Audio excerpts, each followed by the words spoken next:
अब हम ऐसा करते हैं कि कुछ एग्जांपल्स देखते हैं। नोटेशन सिर्फ देखने के बाद फंक्शन एफ ऑफ एक्स लिखा हो सकता है, वन ऑफ एक्स लिखा हो सकता है, टू ऑफ एक्स हो सकता है, जी ऑफ एक्स हो सकता है, और भी इस तरह के मतलब लेटर्स लिख सकते हैं आप। वन सबस्क्रिप्ट भी लिख सकते हैं, g one of x, g two of x, so whatever that is. So ये नोटेशन ये कह रही है कि एक फंक्शन की वैल्यू वाई वैल्यू लिमिट अगर आप एक्स को अप्रोच करें तो एल है, और दूसरे फंक्शन में ए को अप्रोच करें तो एम है। तो अगर इस किस्म का केस हो तो फिर हम लिमिट्स के रूल में हम ये चीज़ें आगे चल के देखेंगे। फिलहाल हम ये देखते हैं कि अगर फर्ज करें एक फंक्शन एफ एक्स है और उसमें एक्स जो है एक पर्टिकुलर सी वैल्यू को अप्रोच कर रहा है, तो और वो फंक्शन एक कांस्टेंट फंक्शन है के है, तो जो भी वो कांस्टेंट फंक्शन होगा उसकी वैल्यू को अप्रोच करेगा। कैसे? फॉर एग्जांपल सी ये है, सी पे वैल्यू के है, तो इसको लेफ्ट से भी अप्रोच करें तो हम सी को, तो जो वाई वैल्यूज हैं वो इस के की तरफ जा रही है। राइट से भी अप्रोच करें तो वाई वैल्यूज यही रहती हैं, के की के ही है। तो इसका मतलब है कि द आंसर इज के। तो अब मैं आपको सिर्फ यहाँ पे दिखा देता हूँ। अगर मेरे पास फंक्शन है y इज इक्वल टू 3, इसका मतलब है कि जहाँ भी मैं देखूंगा हाइट जो है वो 3 ही होगी। तो यहाँ पे नजर नहीं आ रही, मैं जूम आउट करता हूँ। यह y इज इक्वल टू 4 है, तो जहाँ भी y वैल्यू देखूंगा वो x की जो x से इंडिपेंडेंट x की जो मर्जी वैल्यू हो, x पे उसका इन्हिसार नहीं है, तो जो एफ ऑफ एक्स है वो 5 ही रहेगा। अब मैं फर्स्ट करें c कहता हूँ, जो c जो है वो 5 है, तो मैं ब्लैक ग्राफ में ऑब्वियसली इसका मतलब है कि जो ब्लैक ग्राफ है वो y is equal to 3 value है, तो x को अप्रोच करूंगा तो y इज इक्वल टू 3 के लिए ये ब्लैक ग्राफ है, तो ये यही हो सकता है, दूसरा नहीं हो सकता। तो यहाँ से राइट से अप्रोच करूंगा तो 5 को, तो इसकी वैल्यू y वैल्यू 3 आ रही है। x को राइट से, इसी को 5 को मैं राइट से लेफ्ट से अप्रोच करूँ तो it is approaching this value y, so it will remain 5। So limit x approaches 5, f of x would be 5। So constant की वैल्यू चेंज नहीं होगी। इसी तरीके से अगर ये f of x की value f of x is y is equal to 4 है, इसको ऑफ कर देते हैं। अब आप 5 को अप्रोच करें तो लेफ्ट से करें, राइट से करें, it's value is actually the value of the function. जो 4 है 4 ही रहेगा। x की वैल्यू भले जो मर्जी हो कांस्टेंट फंक्शन में, it will the y value will remain the same. तो ये ग्राफ से ऑब्वियस हो गया। सिमिलरली एक लीनियर फंक्शन है, उसमें आप c पॉइंट को अप्रोच करेंगे जिसका स्लोप सेम हो, तो उसकी जो y वैल्यू है वो सेम होगी। So if x limit x approaches c, y value is actually c। तो इसको अगर मैं दिखाना चाहूँ तो बस करें y is equal to 3x और 4x, एक ही है और एक ही है, तो एक का स्लोप ज़्यादा है, 4 का स्लोप ज़्यादा है, इसलिए रेड लाइन ज़्यादा तिरछी है और ब्लैक जो है वो कम स्लोप है उसका। तो इसका मतलब ये हुआ, कोई भी क्वेश्चन आप ज्यूम कर लें, बस करें ये एज्यूम कर लें मैं जो पॉइंट मुझे यहाँ पे ये दे दे, for example this is a convenient y value, या दिस ये है व्हेन x अप्रोचेस, बस करें उसकी जो y वैल्यू आती है वो वही एक्चुअली, हम जरा ऐसा करते हैं कि इसको जरा 2x कर देते हैं ताकि कन्वीनियंट वैल्यूज हमें मिल जाए। सन when y is 10, so x यानी इस केस में y is equal to 2x हो, जब f of x 2x हो तो x अप्रोचेस 10 हो तो y वैल्यू क्या होगी? It is actually the value of the function which is 20। या x अप्रोचेस 0 हो तो y इज एक्चुअली 0। और कोई और पॉइंट देख लें, ये देख लें, बस करें ये जो कोई वैल्यू है when x approaches minus 14.9, so the result is minus 29.8। so this is actually the meaning of this thing here, identity function। ये identity function में slopes 1 है, लेकिन इसके अलावा भी हो तो आप simply x की वैल्यू सब्स्टिट्यूट कर दें तो you'll get the limit of the function। Limit की रूल देखते हैं। लिमिट की रूल ये है कि अगर एक फंक्शन आपके पास 1 है और उसमें आप c को अप्रोच करें तो उसकी लिमिट जो है वो ये y वैल्यू L1 है, और इसी तरह उसी पॉइंट पे किसी और फंक्शन को अप्रोच करें तो उसकी वैल्यू y वैल्यू L2 हो, तो आप ये कर सकते हैं कि दो डिफरेंट फंक्शंस हैं, उनमें आप एक ही पॉइंट पे अप्रोच कर रहे हैं, तो उनका जो डिफरेंस है, दोनों फंक्शंस का डिफरेंस, तो बजाय इसके कि आप ये फंक्शन प्लॉट कर लें, इनकी लिमिट्स आपको मालूम है तो उनका डिफरेंस क्या है। तो कैसे आप फर्ज करें, ये भी हम आगे देखते हैं इसको। इसी तरह सम रूल ये कि दो फंक्शन ऐड हो रहे हैं, तो लिमिट में जब आप उसको अप्रोच कर रहे हैं तो आप ये कर सकते हैं कि उसकी जो y वैल्यू है इस पॉइंट पे और जो सेकंड फंक्शन की लिमिट है उसकी जो y वैल्यू है उनको आपस में डायरेक्ट ऐड कर सकते हैं आप लिमिट में। इसका मतलब है कि लिमिट जो है अंदर आप डिस्ट्रीब्यूट कर सकते हैं। Limit x approaches c f1 of x plus ये लिमिट भी आप अंदर लेके जा सकते हैं f2 limit x approaches c f2 of x। तो ये जो है L1 है, इसकी वैल्यू L2 है, तो आप उन लिमिट्स को आपस में ऐड कर सकते हैं। फंक्शन का डिफरेंस लेके उस पर लिमिट अप्लाई करें, ये तो वो ऐसा ही है जैसे आप उनकी जो y वैल्यूज है उनको सब्ट्रैक्ट कर रहे हैं, और फंक्शंस को ऐड करके लिमिट अप्लाई करें तो वो ऐसे ही है जैसे आप उनके y वैल्यूज को ऐड कर रहे हैं या लिमिट्स को ऐड कर रहे हैं। इस तरह किसी कांस्टेंट से आपने मल्टीप्लाई किया तो आप उसकी लिमिट को भी कांस्टेंट से मल्टीप्लाई कर सकते हैं। ये भी सिंपल है।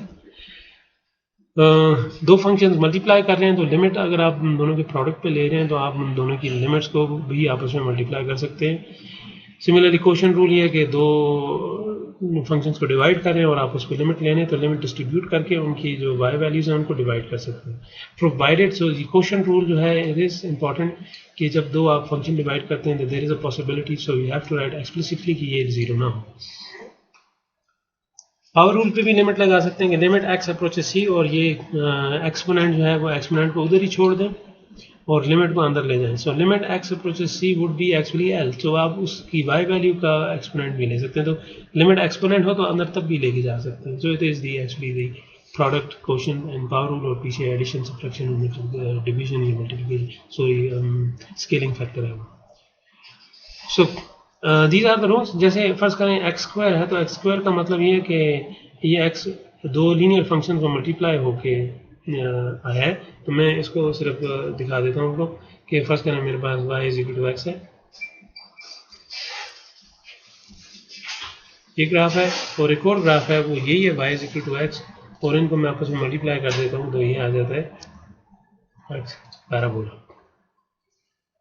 इसको मैं आउट कर देता हूँ क्योंकि y is equal to x first करें मैं कहते हैं लिमिट x अप्रोचेस 20 क्या है। सो लिमिट x अप्रोचेस इस केस में y is equal to x में मैं ये जो पर्पल ग्राफ है 20 को अप्रोच करूं तो 20 ही आ रहा है, ठीक हो गया, इसको मैं ऑफ कर दिया। ब्लैक कर्व को मैं 20 पे अप्रोच करूं तो क्या आ रहा है, 20 आ रहा है। अब मैं इन दोनों का प्रोडक्ट ले रहा हूं तो एक की लिमिट 20 है, दूसरी की लिमिट 20 है, तो आंसर क्या आएगा 20 इंटू 20 400। तो अब मैं एक्स स्क्वायर में 20 को अप्रोच करूं तो वो लिमिट के प्रोडक्ट के बराबर है, तो 20 को मैं अप्रोच करने के लिए मैं यहाँ पे y वैल्यू देखता हूँ x क्या है, x अभी 10 है,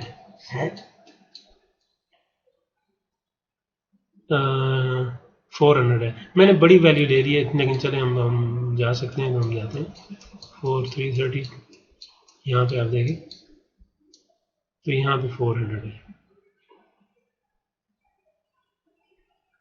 तकरीबन यहाँ पे 220 यानी x 20 यानी लिमिट। अब y इस फंक्शन में f(x = x स्क्वायर के फंक्शन में अगर लिमिट x अप्रोचेस 20 करेंगे तो यू विल गेट 400, तो आप वहाँ से भी देख सकते हैं।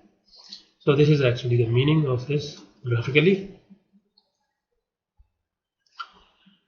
तो मैंने कहा x की वैल्यू c है, फॉर एग्जाम्पल हमारे केस में हमारे पास ये x ये 20 था और लिमिट था अप्रोचेस c वो 20 था, तो x अप्रोचेस c करूँ x स्क्वायर तो क्या हो जाएगा, इनका प्रोडक्ट तो एक्चुअली 20 इंटू 20 400 था, तो यानी पैराबोला में हमने 20 को अप्रोच किया तो we got, so this is like this limit x approaches 20 in function f(x = x square, so this value was actually 400, so x की 20 के लिए we approached actually 400, ये कोऑर्डिनेट पॉइंट्स हैं उस पर्टिकुलर पॉइंट पे।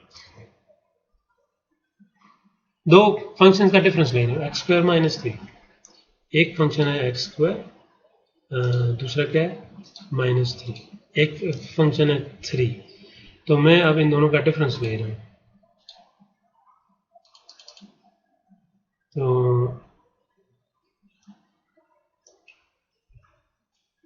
ये क्या होगा, इसको दोबारा से कर देते हैं। तो एक फंक्शन आपके पास पैराबोला और दूसरा जो है y इज इक्वल टू -3, इन दोनों को आप क्या करते हैं, y is equal to x square x और फिर स्क्वायर लेते हैं, और एक है y इज इक्वल टू 3। और अब आप ये एक यानी हाइट 3 रहे, एक्स भले जो मर्जी हो, अब इन दोनों का आप डिफरेंस लेते हैं एक्स स्क्वायर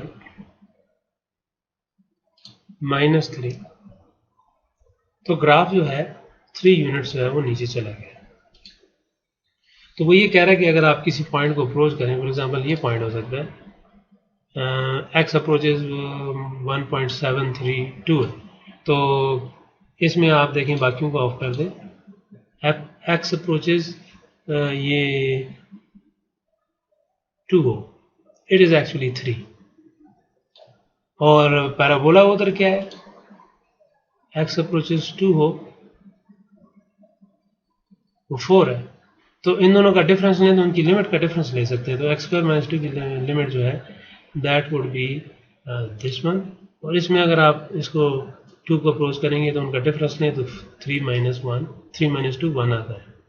तो वाई वैल्यू इज एक्चुअली 1, तो उस लिमिट का डिफरेंस भी आप ले सकते हैं जो एक्चुअली यहाँ पे हम देख रहे हैं कि सी स्क्वायर डाल दिया, लिमिट 3 है, तो उनकी लिमिट का डिफरेंस भी ले सकते हैं। तो ये प्रॉब्लम आसान है। इसमें पॉलिनोमियल्स हैं तो आप डायरेक्टली सब्स्टिट्यूशन कर सकते हैं। सो 10 इंटू सी स्क्वायर प्लस 7, तो ये 10 सी स्क्वायर प्लस 7 है। एक्स अप्रोचेज सी है और एक्स क्यूब है, पॉलिनोमियल फंक्शन है, डायरेक्टली वैल्यू सब्स्टिट्यूट कर दें, क्यूब आ जाएगी सी क्यूब। तो वो इसने यहाँ पे ये दिखाया हुआ कि अगर दो फंक्शन मल्टीप्लाई कर दें तो वो उनकी लिमिट, प्रोडक्ट की लिमिट जो है वो लिमिट डिस्ट्रीब्यूट होगी दोनों में, तो इन दोनों की जो वैल्यूज हैं लिमिट की वो आपस में आप मल्टीप्लाई कर सकते हैं। अगेन पॉलिनोमियल है, यहाँ पे आप देख सकते हैं कि डायरेक्टली लिमिट सब्स्टिट्यूट कर दें, लिमिट डिस्ट्रीब्यूट करके फिर सारी लिमिट्स निकाल लें और ये आता है। जैसे इसको डिस्ट्रीब्यूशन कैसे करेंगे, ये नीचे डिस्ट्रीब्यूट की हो, लिमिट इसके साथ लगी, इसके साथ लग गई, इसके साथ लगी, और इस तरीके से आप यहाँ पे यूं भी कर सकते हैं। पॉलिनोमियल्स हो you have to be very careful, आपने लिमिट जो है वो डिस्ट्रीब्यूट कर सकते हैं क्वोशिएंट में, ऊपर पॉलिनोमियल पे भी नीचे भी। यहाँ पे आप देखें क्या आएगा, सी क्यूब, जहाँ जहाँ एक्स होगा वहाँ हम सी लिख देंगे प्लस 7, और नीचे लिमिट डिस्ट्रीब्यूट करें तो limit x approaches c, x square is actually c square minus 3।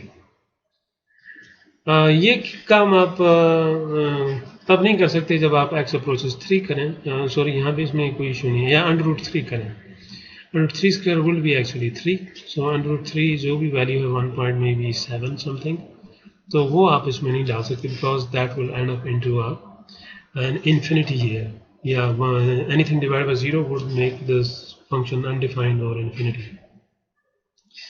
तो इसलिए आपने केयरफुल रहना है। तो पॉलिनोमियल्स और डिवीजन हो तो डिवीजन, पॉलिनोमियल से डिवीजन हो तो you have to be careful about the denominator. अब जो है वो स्क्वायर रूट के अंदर है तो डायरेक्टली आप स्क्वायर रूट में भी आप डाल सकते हैं और ये रिजल्ट निकाल सकते हैं। अच्छा, limit of polynomials can be found by substitution. For example polynomials में आप डायरेक्टली सब्स्टिट्यूट कर सकते हैं। पॉलिनोमियल क्या है, nth डिग्री पॉलिनोमियल है, सो this is the degree of the polynomial. यहाँ पे इसकी डिग्री क्या है, इट्स हाईएस्ट पावर को डिग्री भी कहते हैं, so the degree is actually 2 here the denominator, जो न्यूमरेटर है उसकी जो डिग्री है वो 3 है और डिनोमिनेटर की डिग्री 2 है। तो this might result into polynomial of degree 1। So we have to see this. ये कहलाता है, एक क्वेश्चन है कि इस फंक्शन की डिग्री क्या है। वो जो आप प्लॉट करके भी देख सकते हैं, लीनियर लाइन हो तो इसका मतलब उसकी डिग्री 1 है। ओके, सो यहाँ पे पॉलिनोमियल फंक्शन है, देख सकते हैं हम डायरेक्ट सब्स्टिट्यूशन कर सकते हैं। आप 1 डाल दिया, you get up, you and up into a number. Limit of rational function can be found by substitution if the denominator is not zero. तो लिमिट को आप जैसे हम क्वेश्चन रूल डिस्ट्रीब्यूट कर सकते हैं डायरेक्टली। इसका मतलब ये है कि जो भी एफ ऑफ एक्स है उस पर लिमिट अप्लाई करें, तो अगर वो पॉलिनोमियल है तो डायरेक्टली क्या करें, सी सब्स्टिट्यूट कर दें। Y value of the function at C, the y value at function G की जो वाई वैल्यू है एट सी, तो जी ऑफ सी हो जाएगी। तो इनकी आप रेशियो ले सकते हैं प्रोवाइडेड के डिनोमिनेटर जीरो ना हो। कैसे जाती है डिनोमिनेटर 3 डालें तो जीरो नहीं है, तो इसका मतलब डायरेक्ट सब्स्टिट्यूशन करें। 3 3 9, 3 square plus 3 into 3 plus 9, so it's 27/6 which is equal to 3 9 plus 1 3 2 6, is actually 4.5. So if you approach this function, इसके ग्राफ को अप्रोच करें आप 3 पे, तो it will end up into the y value which is 4.5. Eliminating zero denominator algebraically, so limits of rational function can be found by substitution only if the limit of the denominator is not zero. If the denominator is zero, try cancelling common factor in the numerator and denominator, then find the limit of the substitution in the simplified fraction. जैसे ये direct डाल दें 3, so it will be 3 3s are 9, 9 minus 9 0, so it will be undefined. तो इसलिए क्योंकि ऊपर भी 0/0 है, 0/0 is undefined, लेकिन ऊपर कोई नंबर हो नीचे 0, so that is infinity. तो इस केस में आप क्या कर सकते हैं, एक्स क्यूब माइनस 3 क्यूब वाला फार्मूला इस्तेमाल करें। यहाँ पे ये आ गया और नीचे एक्स स्क्वायर ए स्क्वायर माइनस बी स्क्वायर वाला फार्मूला, तो एक्स प्लस 3 एक्स माइनस 3 ये कैंसिल हो गया। तो अब आप लिमिट डायरेक्टली डाल दें, सो you have a number. So it is actually this question है आफ्टर सिंप्लीफिकेशन।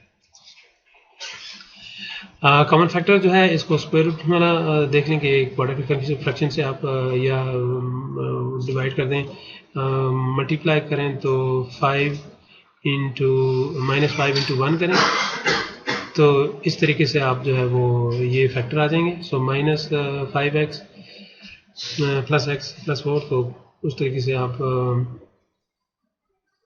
4 इंटू 1 मल्टीप्लाई करें तो 4 आए, और अगर ऐड करें तो -5 तो दिस इज -4 माइनस x। तो इस तरीके से आप x square -4x minus x plus 4 आ सकते हैं। तो ये -5x ही है, यही वाला क्वेश्चन है, सिर्फ हमने फैक्टर कर दिए।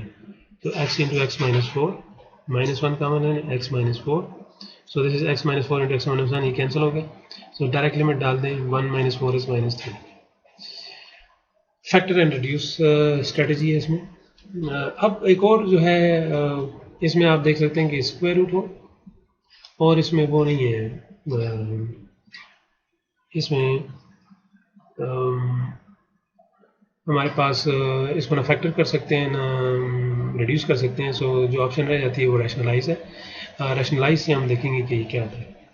रूट एक्स माइनस 5 है, डिनोमिनेटर को रैशनलाइज नहीं करेंगे बल्कि न्यूमरेटर को करेंगे, क्योंकि इस वक्त ये अगर न्यूमरेटर में होता है तो न्यूमरेटर को हम रैशनलाइज करते हैं, सॉरी डिनोमिनेटर में होता था। अभी ये न्यूमरेटर में है तो न्यूमरेटर को रैशनलाइज करेंगे। वो कैसे, रूट एक्स है -5 था, इसी में साइन चेंज करके लिखते हैं, मल्टीप्लाई करें डिवाइड करें कैंसिल हो जाता है, तो इसका मतलब कोई फर्क नहीं पड़ा। तो बट लेकिन we can simplify a minus b into a plus b, तो a square minus b square होगा, तो root x square is actually x minus 5 square is 25 divided by x minus 25 into root x plus 25। तो ये अब जो है वो x minus 25 x minus 25 से कैंसिल हो गया, इंटू 25 डालें तो दिस इज 1/10। सिमिलरली ये देख लें इंडिकेटर है, रूट एक्स है, तो आप क्या करें, इसको रैशनलाइज कर दें and then this will be cancel and you will get a number. Limit sometimes does not exist, so if the denominator of rational function approaches 0 while the numerator does not, then there is no limit, and we write d and e. तो अगर आप फर्ज करें ये देखना चाहते हैं, चूँकि हम जैसे अगर ग्राफ हमारे सामने हो तो फिर तो हम बहुत इजीली देख सकते हैं, लेकिन अब ये केस है कि कह रहा है कि वो डज नॉट एग्जिस्ट है, वो अलजेब्रिकली कैसे करेंगे। So memory tool to help you remember, जैसे आप न्यूमरेटर है, न्यूमरेटर 0 नहीं है और आप denominator is approaching 0, so there is n/0 which is no. So अगर ये आंसर आ जाए तो we will say that limit does not exist. ये सिर्फ मेमोराइज करने के लिए कि न्यूमरेटर जो है वो नॉन जीरो नंबर हो और डिनोमिनेटर 0 आ जाए, तो we have to the limit will not exist. For example, as x approaches 3, direct 3 डालें, 3 + 7 is 10, 10 is not non zero, no it is not zero, so non zero लिख दिए, और नीचे 3 डालें तो 0 आता है, तो n over 0 is no, so limit does not exist। जैसे ही आपने डाला इसमें 2 वाला 2 + 1, ऊपर क्या है, नहीं नॉन जीरो, सो n आ गया, 3 आता है, नीचे 2 डालें तो क्या आ जाता है 0, तो n/0 is does not exist, no does not exist. ये एक सिर्फ मेमोरी टूल है रिमेंबर करने में। x + 1 over x - 2, सो इस ग्राफ को देखें तो इट्स एक साइड से आए तो ये इसका 0 पे प्रॉब्लम नहीं है, 0 पे इट हैज, यहाँ से आए तो it is approaching some value, right से it is approaching some value, लेकिन when the problem will arise when we will approach this graph from left to right। ये एक्चुअली यही वाला ग्राफ है, सिर्फ सॉरी यही वाला फंक्शन है f(x)। अब क्या है, इसका ग्राफ आपके पास है, इसका ग्राफ जब आपके पास है तो आप देख सकते हैं कि 2 में आप इसको अप्रोच करें, एक तरफ -∞ जा रहा है और राइट साइड से है तो it is +∞, so we will can directly say it does not exist. So graph में देखना अब बहुत ज़्यादा आसान हो गया, लेकिन न्यूमेरिकली आप देखेंगे तो you have to know this trick कि अगर न्यूमरेटर जो है इफ द डिनोमिनेटर, यानी आपके पास एक रैशनल फंक्शन है और अगर आप उसमें किसी वैल्यू को अप्रोच करते हैं तो डिनोमिनेटर जो है वो नॉन ज़ीरो और न्यूमरेटर जो है वो 0 आ जाए, तो then we will say that limit does not exist.